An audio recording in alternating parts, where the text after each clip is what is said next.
Welcome to my channel Shahzad pharmacy. अस्सलाम वालेकुम ख़वातीन व हज़रात। आज हम बात करने वाले हैं यूरिनरी ट्रैक्ट इन्फेक्शन यूटीआई की, यानी छोटे पेशाब की नाली में इन्फेक्शन। पेशाब की नाली में इन्फेक्शन क्यों होती है, इसकी वजूहात क्या हैं, उसकी अलामात क्या होती हैं, इलाज के लिए कौन सी मेडिसिन इस्तेमाल करवाई जाती है और इसका घरेलू इलाज क्या होता है। इसलिए वीडियो को एंड तक देखते रहें और नए दोस्त चैनल को सब्सक्राइब करना न भूलें। तो चलिए शुरू करते हैं। पेशाब की नाली में इन्फेक्शन यानी यूटीआई ये वो बीमारी है जिसने बड़े बड़ों को रुला दिया है। बच्चों से लेकर खवातीन तक और बुढ़ापे तक कोई भी इससे महफूज नहीं। अब बात कर लें कि यूरिनरी ट्रैक्ट इन्फेक्शन की अलामात क्या होती हैं, यानी अगर आपको पेशाब की नाली में इन्फेक्शन है तो उसकी क्या निशानियां होती हैं। पेशाब में जलन होती है, यानी पेशाब जल कर आता है।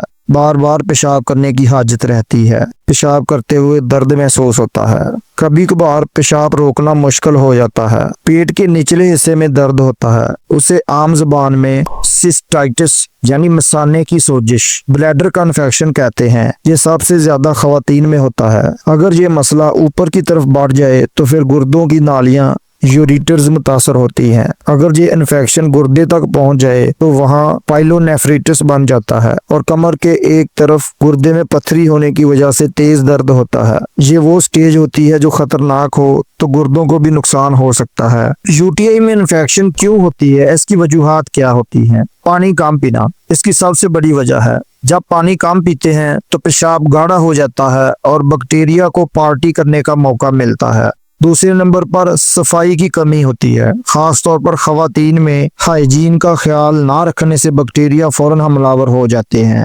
आर्टिफिशियल ड्रिंक, ये कोल्ड ड्रिंक्स, रंगीन बोतलें और एनर्जी ड्रिंक्स ये सब ब्लैडर को इरिटेट करती हैं। नंबर 4 पे अनसेफ प्रैक्टिसेस यानी जिनसी बेहतियाती, ये भी यूटीआई को दावत देती है। नंबर 5 पे पथरी या प्रोस्टेट के मसाइल होते हैं। मर्दों में बड़ी उम्र के साथ प्रोस्टेट बढ़ता है और ये भी यूटीआई को दावत देता है। अब बात कर लें इसके इलाज की। सबसे पहली बात, मेडिसिन खुद से मत खाएं। अक्सर लोग फार्मासिस्ट से दवाई खरीद लेते हैं या मेडिकल स्टोर से खरीद कर खुद ही खाना शुरू कर देते हैं और फिर बैक्टीरिया स्ट्रॉन्ग होकर रेजिडेंट बन जाते हैं। डॉक्टर्स आमतौर पर एंटीबायोटिक्स जैसे कि सिप्रोफ्लॉक्सासिन और लीवोफ्लॉक्सासिन वगैरह इस्तेमाल करवाते हैं, जबकि खवातीन जो कि प्रेग्नेंट हैं, जब बच्चे को दूध पिला रही हो, उनके लिए सेफ मेडिसिन सेफिक्साइम वगैरह होती है। उसके अलावा बच्चों में ज्यादातर अमोक्सिसिलिन या कोअमोक्सिक्लेव इस्तेमाल करवाई जाती है और एक खास दवाई है फास्फोमाइसिन जो कि साशे की शक्ल में होती है। ये पानी में घोलकर पेशेंट को पिलाई जाती है, जो कि यूटीआई के लिए बहुत मौसर साबित होती है।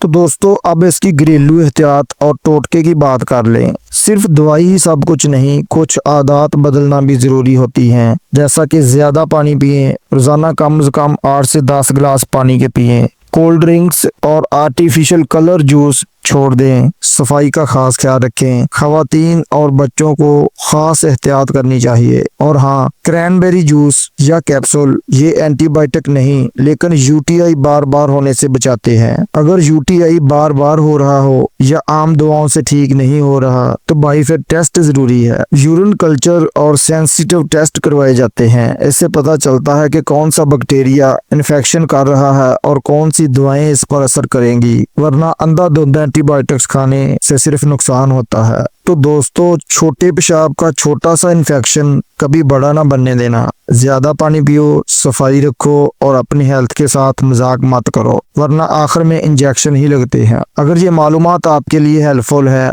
तो वीडियो को लाइक करें, अपने दोस्तों और फैमिली के साथ शेयर करें और नए आने वाले दोस्त चैनल को सब्सक्राइब करना ना भूलें, ताकि हेल्थ और मेडिसिन से रिलेटेड मालूमात आप तक पहुंचती रहें। अपना बहुत ख्याल रखें। अल्लाह हाफ़िज़।